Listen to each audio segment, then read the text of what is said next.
Assalamualaikum warahmatullahi wabarakatuh.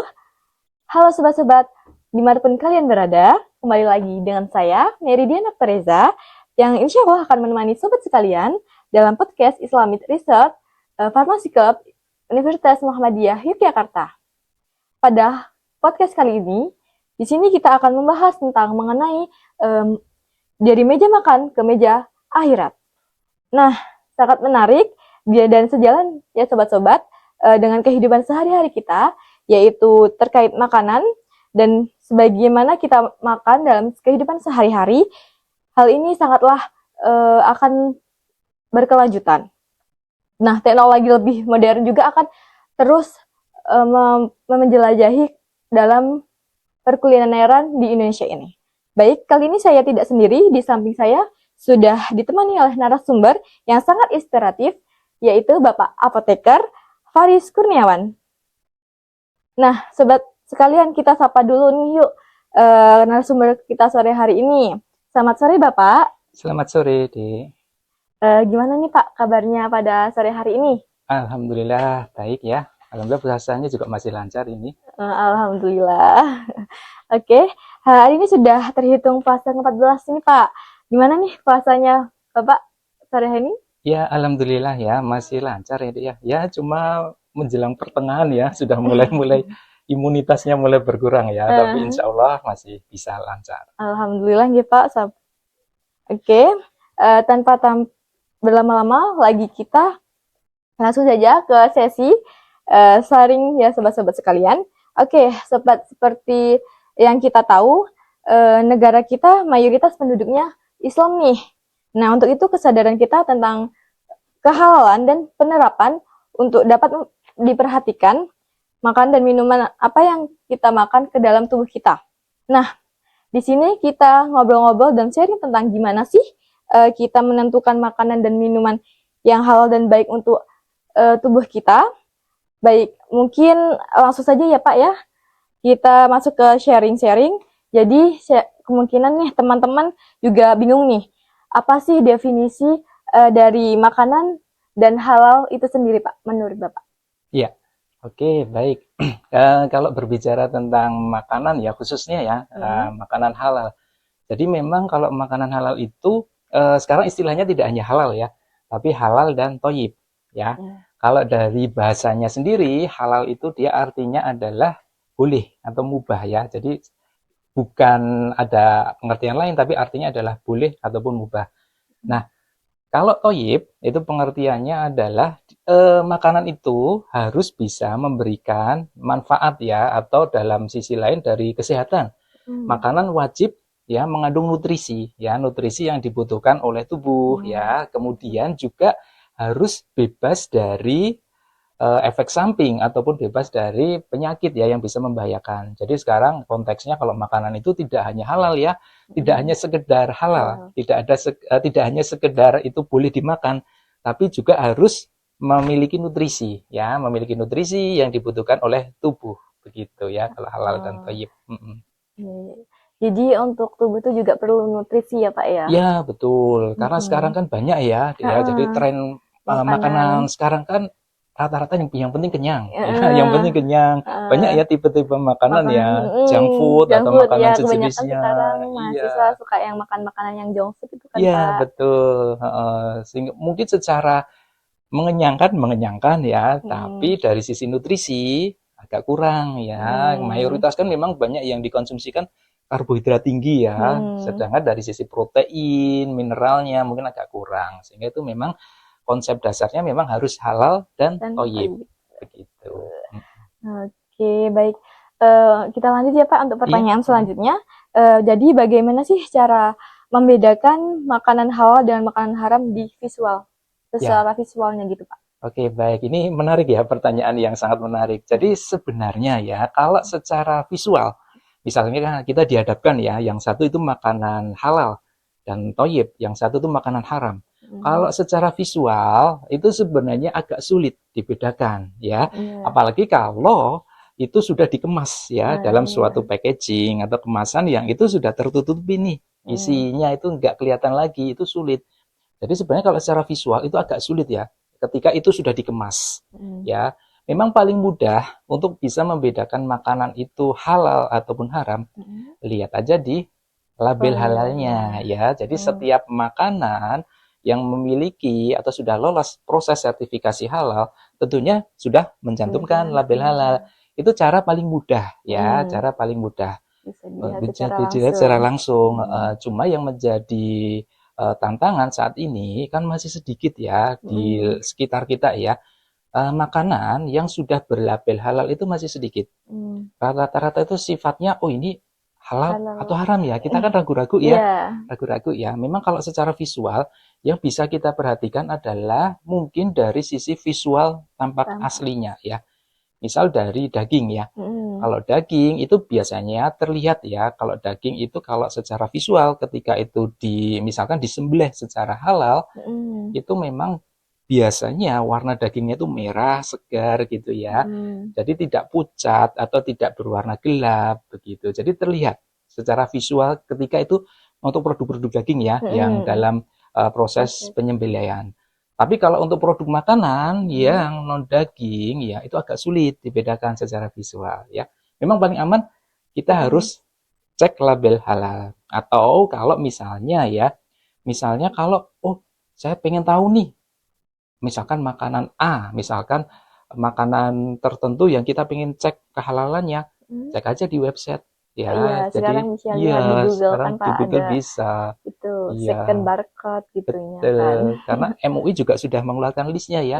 Jadi nanti mungkin bisa dicek ya di halalmui.org. Di situ sudah ada listnya tuh, makanan-makanan yang ini sudah bersertifikat halal, mereknya apa-apa aja, jenisnya apa-apa aja, di situ sudah ada daftarnya. Jadi bisa untuk demi keamanan gitu. Iya, untuk kesehatan juga kan Iya, ya. betul. Karena tuh kalau halal tuh pasti buat kesehatan kita juga akan baik gitu. Iya, benar sekali ya. Memang sekarang halal itu jadi isu ya. Jadi isu nggak hanya nasional ya, tapi internasional. Dan bahkan sekarang ya, banyak negara-negara non-muslim itu yang fokus ya, mengembangkan produknya untuk bisa mendapatkan sertifikat halal. Jadi memang malah kita ya di Indonesia sendiri malah bisa dikatakan agak ketinggalan ya dibandingkan negara lain yang untuk pengembangan makanan halal. Begitu. Jadi buat teman-teman nih bisa langsung saja bisa lihat secara visual tuh bisa secara melihat pada kemasan itu biasanya ada logo halalnya ya Pak ya. Iya, betul sekali. Baik gitu. Baik, kita lanjut pertanyaan selanjutnya ya Pak ya. Yaitu untuk bagaimana hukumnya jika kita mengonsumsi tape pada kehidupan sehari-hari dan khususnya pada bulan Ramadan nih. Dimana itu kan tape kan hasil fermentasi dari yang menghasilkan alkohol nih Pak, kadar alkohol. Sedangkan alkohol itu kan buat kita kan tidak boleh untuk muslim gitu. Nah, itu bagaimana Pak hukumnya? Ya, ini menarik ya. Jadi memang sudah sejak dulu ya, alkohol itu jadi isu menarik ya. Oh ini halal, oh ini haram atau halal kan jadi pertanyaan ya masyarakat ya. Jadi sebenarnya ya sesuai dengan hadis juga ya, yang dikategorikan ketika haram itu adalah khamr ya. Jadi khamr yang sifatnya memabukkan dan bisa berakibat orang yang meminumnya itu kehilangan akal ya. Jadi itu kategori yang dikatakan haram. Sedangkan dari hadis kan tentu juga para ulama kan mengkaji ya, MUI juga mengkaji ya, oh ini kategorinya, gradingnya gimana. Nah sesuai dengan fatwa MUI, alkohol itu bisa kita kategorikan menjadi dua ya. Jadi kalau alkohol yang diproduksi ya secara sengaja dari industri khamr, artinya dari industri yang membuat minuman-minuman ya, minuman-minuman memabukkan seperti wine dan seterusnya itu ya, itu sudah pasti haram ya. Jadi kalau alkohol yang berasal dari industri khamr itu sudah pasti jelas haram. Tapi kalau alkohol yang diproduksi dari industri petrokimia ya, atau industri yang non khamr, dari industri petrokimia ya, industri sintesis kimia yang itu memang sengaja disintesis untuk bisa mendapatkan alkohol atau etanol gitu ya, itu hukumnya adalah mubah ya. Jadi bukan halal tapi mubah.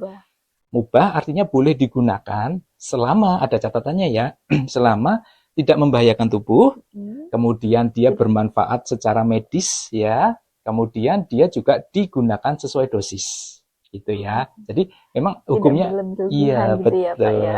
Karena kalau berbicara alkohol ini halal ataupun mubah Mubah, ataupun haram itu harus dilihat dari sumbernya. Jadi tidak ada alkohol yang halal ya, tapi mm-mm. adanya yang Mubah, mubah dan haram haram. saja. Gitu. Nah, Iya. sekarang berbicara tadi ya, dia terkait dengan tape. Ini menarik Mm-mm. ya tape ya. Tapi, Jadi gini, tape itu kan bukan produk Hammer ya. mm-mm. Jadi kita analogikan saja ya. Hammer itu pasti mengandung alkohol dan Mm-mm. pasti hukumnya haram. Iya. Ya, itu ya. Hammer Mm-mm. itu pasti mengandung alkohol dan hukumnya haram. Tapi kalau tape, kemudian duren ya Duren. sekarang yang baru musim Iya juga ya, iya. durian, itu dia mengandung alkohol, Mm-mm. tapi tidak haram. Karena sifatnya Sifatnya. tidak memabukkan. Mm-mm. Ya, karena kan nggak mungkin ya, orang konsumsi nih, orang konsumsi tape, orang Iya. konsumsi durian, tujuannya biar Buat mabuk apa? atau sengaja biar mabuk, itu kan nggak Nggak mungkin mungkin ya. ya. Jadi memang itu tape itu memang bukan makanan yang sifatnya haram Haram. karena dia walaupun mengandung alkohol, tapi tentunya alkoholnya kandungannya sedikit Sedikit ya. ya. Jadi memang dalam tape itu banyak penelitian yang mengatakan ya kandungan alkoholnya itu masih di bawah 1%. Sehingga kalau masih di Oh. bawah 1% itu masih sifatnya tidak memabukkan ya. Mm-mm. Dan bahkan di obat ya, Mm. obat sekarang kan juga sama. Jadi obat-obat yang kandungan alkoholnya itu di bawah 1%, itu Mm. kategorinya masih bisa mendapatkan sertifikat halal. Halal. Ya, tapi kalau di atas itu tidak boleh. Sama halnya dengan tape, apalagi ya duren, ya sama Duren. ya itu Iya. kan alkoholik semua ya. Iya. Nah, kemudian tadi ya kaitannya dengan, oh gimana nih kalau dikonsumsi di bulan Puasa. puasa? Heeh. Nah, kalau dikonsumsi di bulan puasa, sebaiknya jangan ya. Nanti puasanya batal. Ya kan?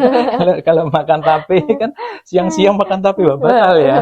Kalau siang nggak Gitu boleh ya. Pak. Kalau siang nggak boleh ya. Belum waktunya. Iya, belum waktunya. Kalau misalkan mau dimakan ya mungkin pas waktu sahur Mm-mm. atau pas habis berbuka, Mm-mm. itu sebenarnya tidak masalah. Nah, Ah, cuma jangan ya dikonsumsi dalam kondisi perut kosong. Misalkan iya. habis buka langsung nih, habis buka puasa minum, makan tape atau makan durian, wah itu jangan. Waduh.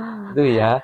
Karena kenapa? Nanti akan lambung kita itu Lambung. terisi gas ya. Karena Iya. alkohol kan fermentasi tadi ya, tape juga Iya. ya. Dia nanti akan muncul gas, efeknya apa? Perut kita kembung Gembung. ya, nggak nyaman, begah Mm. gitu ya.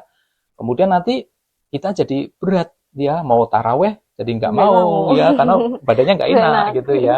Apalagi kalau habis subuh ya, mau subuhan, Mm-mm. aduh nggak enak, Aduh. perutnya sakit, Jadi nggak mules. jadi puas, nggak jadi puasa Pak Iya, malah. betul, jadi nggak puasa. Sebenarnya sih boleh-boleh saja ya, cuma Mm. mungkin jangan berlebihan dan jangan dikonsumsi dalam kondisi perut kosong ya, biar lambungnya tidak kembung. Bumbung. Gitu. Oke. Lanjut saja ya Pak ya. Mm, Untuk pertanyaan selanjutnya, bagaimana hukumnya jika saat puasa kita nih sakit? Nah, kita tadi kan udah menyinggung mengenai iya. perobat-obatan. Mm-mm. Bahwasanya kita kan biasanya tuh obat ada yang mengandung alkohol Iya, tadi kan betul. Pak ya. Mm-mm. Nah, sedangkan kita pada waktu puasa itu kan tidak diperbolehkan ataupun mengonsumsi alkohol walaupun tidak puasa. Mm-mm. Nah, gimana hukumnya jika saat puasa kita dengan adanya obat yang mengandung alkohol itu kita konsumsi? Iya, iya. Jadi mungkin terkait dengan konsumsi obat ya, Dek ya. Mm-mm. Jadi memang mungkin sebelum saya menjawab ya, kita flashback sebentar ya. Jadi memang pemerintah saat ini melalui BPJPH ya, Badan Penyelenggara Jaminan Produk Halal, itu sudah memberikan mandatori atau kewajiban bagi semua produsen produk-produk konsumsi, termasuk obat ya. Jadi kalau awal mulanya dulu BPJPH itu yaitu mewajibkan semua produsen makanan dan minuman itu wajib produknya itu bersertifikat halal. Halal. Ya. Kemarin sih aturan pertama itu selambat-lambatnya 17 Oktober 2024. Tapi ternyata tidak memenuhi, belum bisa terpenuhi ya, masih Iya. banyak nih yang belum tersertifikasi. Akhirnya oleh pemerintah melalui BPJPH itu diperpanjang sampai dengan Oktober 2026 ya. Jadi sampai Oktober 2026. Termasuk obat ya. Obat, kosmetik ya, termasuk alat kesehatan sekarang mandatori ya, wajib harus bersertifikat halal selambat-lambatnya Oktober 2026 ya. Nah, kemudian terkait dengan obat. Tadi sekarang juga banyak perusahaan farmasi ini ya, mereka tuh sedang giat-giatnya untuk bisa mendapatkan sertifikasi halal untuk produk mereka ya. Jadi melalui penyelia halal ya, sekarang tuh banyak tuh obat-obat sekarang diformulasikan, oh bagaimana komponennya, titik kritisnya yang harus diperhatikan bagaimana supaya obat itu mendapatkan ya kualifikasi untuk bisa mendapatkan sertifikasi halal. Nah, kalau misalkan berbicara dari pertanyaan tadi Adik ya, terkait dengan oh gimana nih kalau hukumnya ya kita minum obat.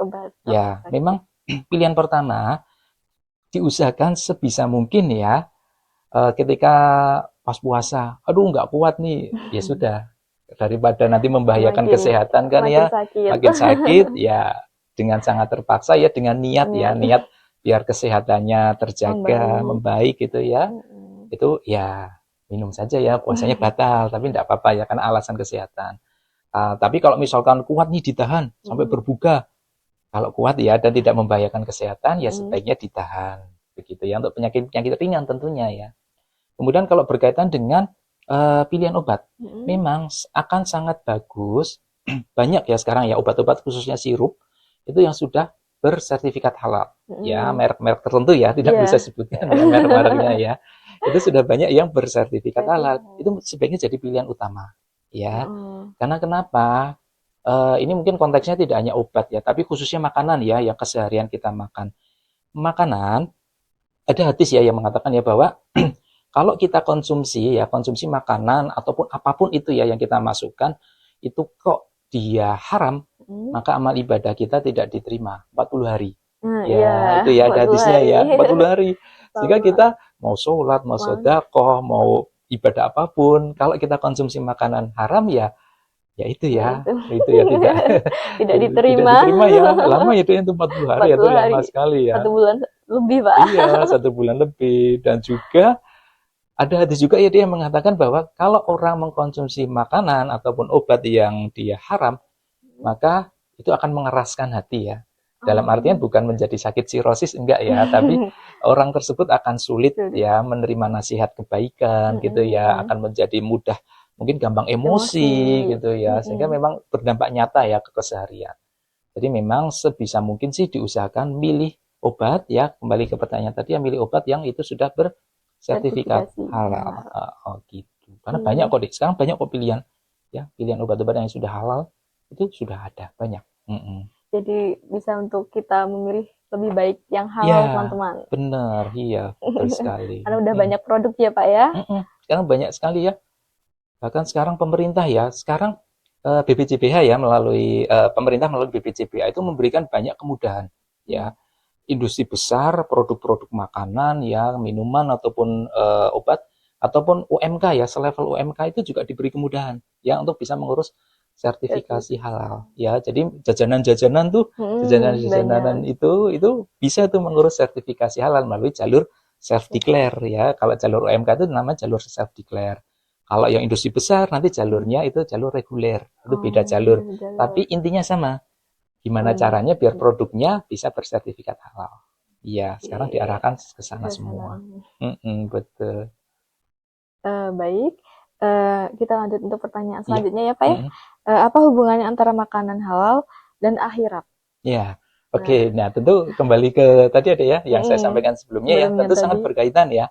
Karena itu tadi, ketika kita konsumsi makanan, obat ya yang haram, maka amal ibadah kita tidak diterima ya selama 40 hari. Dan juga itu akan berakibat mengeraskan hati ya. Tentu juga pasti ke akhirat ya nanti ya. Kita sholat, puasa, sedekah 40 hari nggak diterima ya. Kemudian juga kita kalau dinasihati ya, itu malah makin emosi ya. Jadi kelihatan ya, dan nggak berkah ya. Jadi nggak berkah ya. Mungkin orang yang sering makan makanan haram, mungkin dia gampang sakit ya, mudah sakit, atau imunitasnya berkurang, atau mungkin dalam aktivitas kesehariannya sering mengalami kesulitan-kesulitan. Nah, itu adalah bentuk dari ketidakberkahnya dari makanan tadi yang haram tadi gitu ya. Sehingga memang sangat jelas jadi akan berdampak ke akhirat juga. Ya, jadi seperti itu sih ya, memang ya kita bisa mengamati secara langsung ataupun tidak langsung sih ya. Kalau secara langsung ya itu tadi dari perilaku sehari-hari. Gitu. Itu memang sangat penting ya diperhatikan ya makanan sekarang. Iya, makanan kan udah banyak ya, Pak. Kayak dari makanan snack nih, Iya, terus betul. makanan Mm, berat, terus Iya. obat-obatan Mm, gitu. mm, mm. Minimal sih memang anu ya, Dek ya, berangkat dari apa yang kita konsumsi sehari-hari. Ini Hmm. menarik juga ya. Jadi banyak sekarang ya masyarakat kita itu ya mungkin sebagian sudah ada yang aware ya, sudah ada yang perhatian ya. Tapi sebagian yang lain mungkin masih acuh tak acuh ya terkait dengan kehalalan dari Hmm. apa yang kita konsumsi sehari-hari. Misalnya mudah aja, ketika kita jajan es teh, Hmm, iya, gulanya itu gulanya. halal atau haram ya. Sekarang itu gula wajib halal ya. Kenapa Heeh. halal? Karena gula pasir ya saya contohkan di Mm-mm. sini ya. Dia salah satu proses kritisnya ya. Proses kritis itu adalah proses yang bisa berakibat makanan itu berpotensi menjadi haram. Itu titik kritis ya namanya titik kritis. Titik-titik. Nah, salah satu titik kritis dari proses produksi gula itu adalah proses filtrasi, penyaringan sama Penyaringan. proses pemutihan. Jadi Mm-mm. gula pasir itu kan aslinya kan tidak putih, gitu ya, Heeh. agak kecoklatan Agak ya. kecoklatan. Nah, itu kan disaring tuh, Heeh. disaring, kemudian itu juga diputihkan. Hmm. Nah, bahan penyaringnya itu biasanya rata-rata itu berasal dari karbon, karbon aktif. Karbon. Karbonnya itu berasal dari tulang. Nah, Oh, tulangnya tulangnya. kita nggak tahu sumbernya dari mana, Iya, ya kan? tulangnya itu. Iya, memang bahan dasarnya mungkin dari tebu ya. Tebu kan jelas ya, tanaman itu Tanaman. halal. Cuma prosesnya ya. Karena untuk menentukan kehalalan dari suatu produk makanan ya, khususnya ya obat-obatan juga sama ya. Mm-mm. Itu sebenarnya ada banyak faktor ya, Dek ya, yang berpengaruh ya. Ada 5 kalau kurang lebih yang saya catat ya. Pertama itu bahannya ya. Dan, Jadi bahan dasarnya itu harus halal. oh, Yang kedua, prosesnya. mm-mm. Baik itu proses masaknya ya kalau makanan atau minuman atau mungkin proses produksi ya untuk obat ya. Mm-mm. Kemudian yang ketiga adalah penyimpanan. Nah, Penyimpanannya. penyimpanannya itu juga berpengaruh ya. Penyimpanannya gimana? Apakah dicampur dengan yang haram atau tidak? Gitu itu Hmm. juga berpengaruh. Kemudian yang keempat adalah penyajian. Hmm. Ya, penyajiannya Penyajian. bagaimana? Misalkan di makanan ya. Mm. Kalau misalkan penyajiannya bareng nih campur dengan makanan yang belum jelas nih dia halal ataupun haram ataupun syubhat. Nah, itu juga berpotensi ya. Dan yang kelima, terakhir adalah cara memperolehnya. Walaupun Memperoleh bahan itu halal misal katanya. halal, tapi kalau cara memperolehnya misal dengan mencuri, ya itu kan jadi haram ya. Jadi haram itu, Pak. Iya, jadi haram. Sehingga memang harus kita perhatikan. Banyak faktor Mm-mm. ya yang Mm-mm, mempengaruhi ya. Jadi mm-mm. tidak hanya asal bahannya saja, tapi proses dan lain-lain yang tadi itu juga mempengaruhi. Nah, tadi Mm-mm. Bapak kan menjelaskan Mm-mm. mengenai prosesnya itu Iya. ada yang dimana penyajian, Pak. Mm-mm. Nah, Mm-mm. kita kan misalkan beli makanan. Beli Betul. makanan itu di suatu kita belum tahu di situ tuh ada kayak misalkan ada hewan-hewan yang membuat misalkan anjing nih Pak, kan Mm-mm. biasanya liurnya kita kan nggak tahu kalau misalkan itu menetes. Nah, itu Mm-mm. bagaimana hukumnya?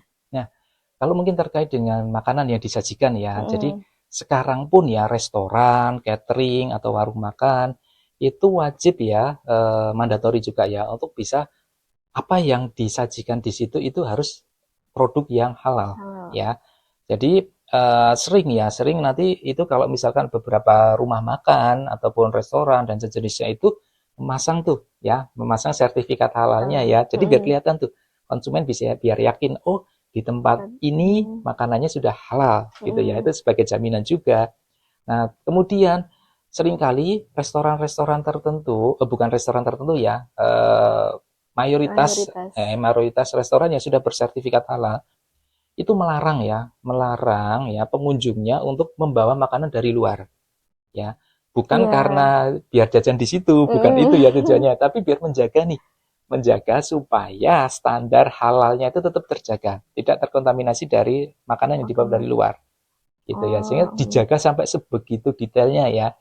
Sampai mungkin karyawannya ya, karyawan yang Mm-mm. bekerja di restoran atau rumah makan itu ketika rumah makan atau restoran itu sudah makanannya sudah bersertifikat halal, Mm-mm. itu nggak boleh tuh bawa makanan dari luar.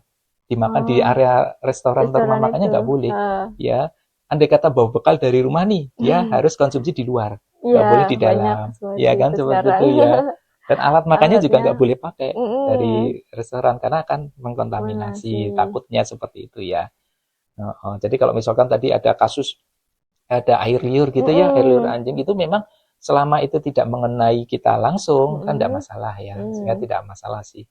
Yang penting kalau misalkan mungkin ya hewan tersebut ya anjing tersebut ada di dalam restoran. Nah, itu Nah, baru lain cerita ya. Tapi saya kira nggak mungkin ya ada restoran yang eh, nggak menaruh mungkin. gitu ya. Mm, mm, mm, mm. Mm-mm. Oke. Baik, untuk pertanyaan selanjutnya. Mm-mm. Bahwasanya untuk bagaimana sih untuk memastikan makanan yang kita konsumsi itu Mm-mm. benar-benar halal, terutama tuh di era modern yang saat ini tuh kan banyak teknologi baru kan, Iya, Pak. betul. Nah, itu bagaimana? Ya, mungkin untuk menghadapi era saat ini ya, Hmm. karena banyak sekali ya produk-produk dari luar masuk ke negara kita Mm, ya. Kita nggak bisa tahu nih, oh dia halal atau enggak mm, gitu ya. Oh mm, ini subhat ataupun gimana, kita mm, kan nggak tahu. Memang paling mudah kita harus sering-sering rajin ya list ya produk yang halal. Ada mm, di websitenya MUI tadi ya, mm, halalmui.org atau websitenya BPJPH itu juga ada. Jadi paling mudah itu kita ngecek tuh, ngecek mm. sering-sering ya cek. Oh, misalkan ini, misalkan yang perempuan Kategori. ya, Mm. biasanya kan kosmetik, Ya, ya kosmetik kosmetik, ya mungkin dari banyak. Korea atau dari mana, itu Mm. kan sering ya Import kan, import Pak. gitu ya. Nah, itu bisa dicek ya, Mm. minimal cek keamanannya dulu di situsnya atau websitenya Badan POM, BPOM Oh, ya. badan. Itu bisa dicek izin Mm. edarnya sudah ada belum. Itu kita harus memenuhi standar keamanan dulu nih. Mm. Kalau izin edarnya nggak ada, wah jangan dipakai. Bahaya itu ya, Bahaya. bahaya bagi kulit ya kalau kosmetik. Makanan juga sama ya. Mm. Tapi kalau izin edarnya sudah ada nih dari Badan POM, nah kita perkuat lagi. Kita cek nih, sudah berlabel atau Udah. bersertifikat halal atau belum. Itu bisa dicek ya. Jadi karena Oke. sekarang kan era digital ya, teknologi Mm. mudah diakses ya. Kita sering-sering aja searching ya, oh Searching. ini sudah bersertifikat halal atau belum. Itu paling mudah ya, paling mudah. Tapi kalau paling cepet ya kita kita pengen cari aman aja sih, ya sudah kita konsumsi produk-produk yang sudah jelas-jelas bersertifikat halal saja. Itu Mm. memang rata-rata ya produk-produk makanan, minuman, ataupun kosmetik yang sudah bersertifikat halal itu biasanya harganya sedikit lebih mahal ya Iya, dibanding yang yang belum. belum. Ya, tapi nggak semua sih ya. Iya, Tapi ya nggak apa-apa ya karena itu demi demi ke anu ya kehalalan. syariat agama ya. Mm. Sehingga ya sebaiknya sih seperti itu. Mm-mm.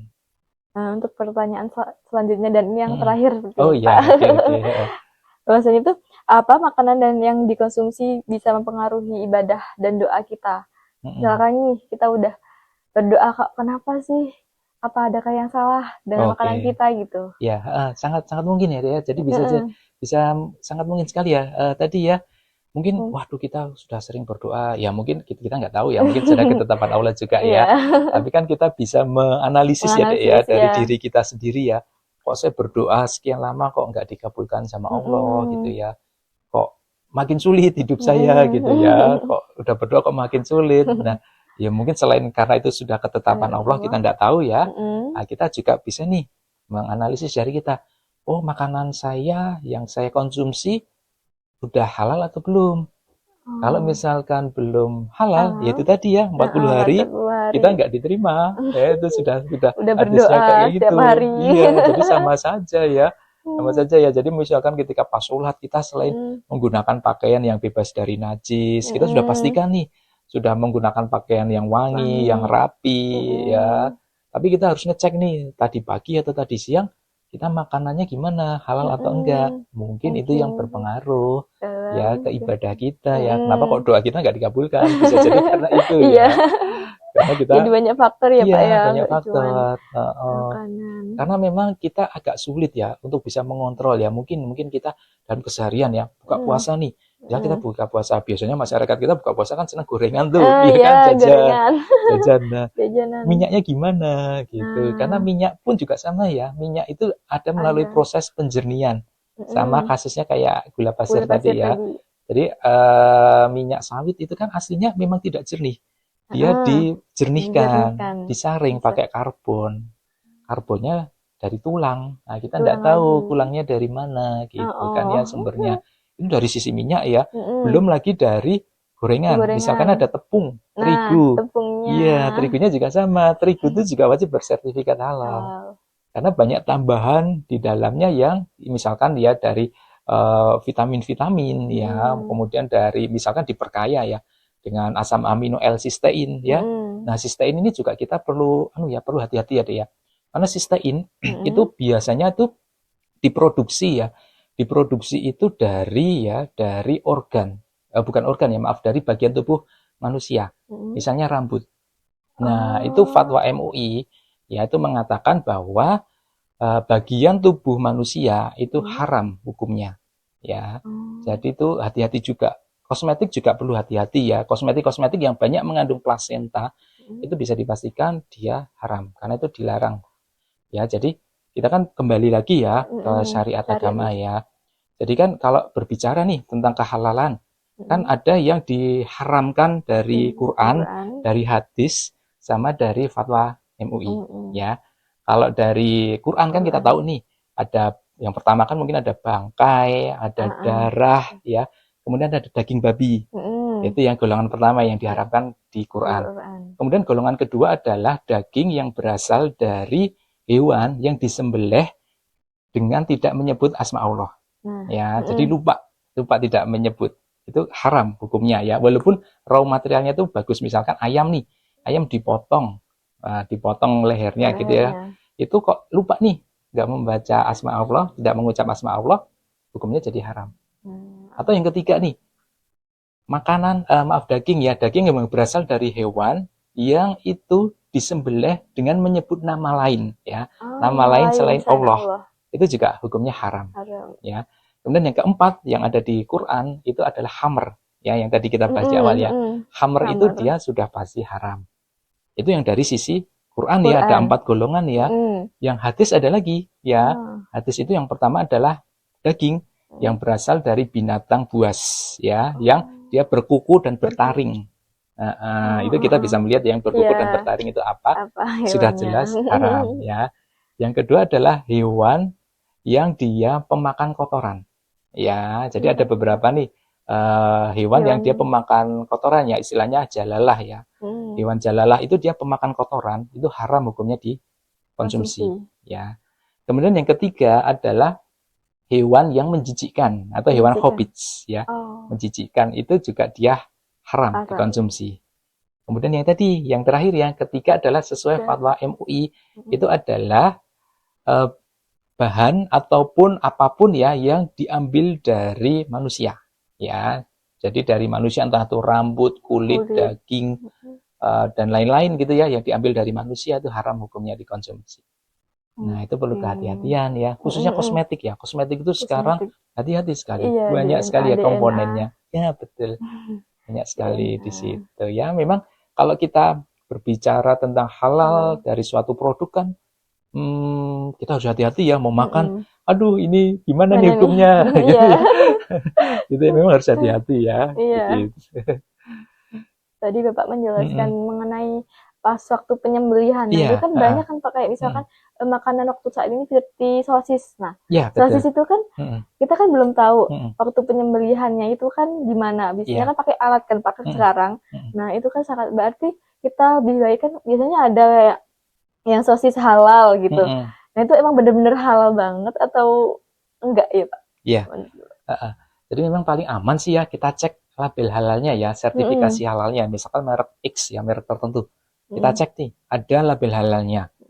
Oh, misalkan kita kurang yakin, cek aja di websitenya MUI atau di BPJPH. Misalkan merek X tadi ya, sosis merek X, ada enggak? Sudah bersertifikat halal atau enggak? Kalau sudah ada di websitenya MUI atau BPJPH, sudah aman. Gitu ya. Memang kalau itu relatif aman ya produk jadi ya, karena kita bisa bedakan nih, oh ini sudah ada label halalnya atau belum. Yang agak sulit adalah bahan mentah. Misalkan daging ayam. Ya, daging ayam sembelihan tuh. Itu biasanya ada kan, Pak. Gitu. Itu kita perlu kehati-hatian ya. Karena kita perlu ngecek ya kalau misalkan dari RPH ya, rumah potong hewan, itu kan sekarang rumah potong hewan baik itu yang ayam ataupun sapi ataupun kambing itu kan banyak yang sudah bersertifikat halal. Jadi rumah potongnya itu sudah bersertifikat. Jadi paling aman misalkan kita mau konsumsi ya daging-daging segar, itu ambillah dari RPH yang sudah bersertifikat halal. Begitu. Itu paling aman ya. Karena kalau enggak ya itu tadi ya. Hati-hati ya. 40 harinya. 40 hari. Sebenarnya cara paling mudah ya, misalkan kita mau mengidentifikasi, misalkan ayam potong. Rata-rata kalau ayam kan harus disembelih ya. uratnya ya, 4 Uratnya. urat, jalur uratnya itu kan harus terpotong tuh. Kalau misalkan nggak terpotong, itu biasanya ketika ayam, kita beli ayam segar gitu ya, ayam potong. Kalau misalkan di lehernya itu ada bekas tusukan, itu Mm-mm. artinya uratnya belum terpotong. Itu Hmm, hukumnya haram. Itu haram. bisa terlihat dengan jelas ya. Jadi kalau misalkan kita beli ayam segar gitu toh, Mm-mm. lehernya kok terlihat, lehernya itu ada bekas tusukan. Karena ada juga nih cara membunuh atau mematikan ya, Mematikan. bukan menyembelih sih ya, karena Nah, tidak disembelih lehernya. Itu dengan cara ditusuk ditusuk-tusuk. lehernya. Itu Hmm, karena uratnya tidak terpotong, maka ayam tersebut hukumnya jadi haram. haram. Iya, Oke. begitu. Banyak ya yang perlu diperhatikan ya. Heeh. Iya, banyak sekali ya faktor yang mempengaruhi. Memahami untuk. Wah, nggak terasa nih Pak, udah di penghujung acara. Terima kasih ya Bapak atas materi pada sore hari ini. Semoga pembahasan kali ini bisa untuk menambah wawasan kita dalam kehidupan sehari-hari. Saya akhiri. Wassalamualaikum warahmatullahi wabarakatuh. Sampai jumpa.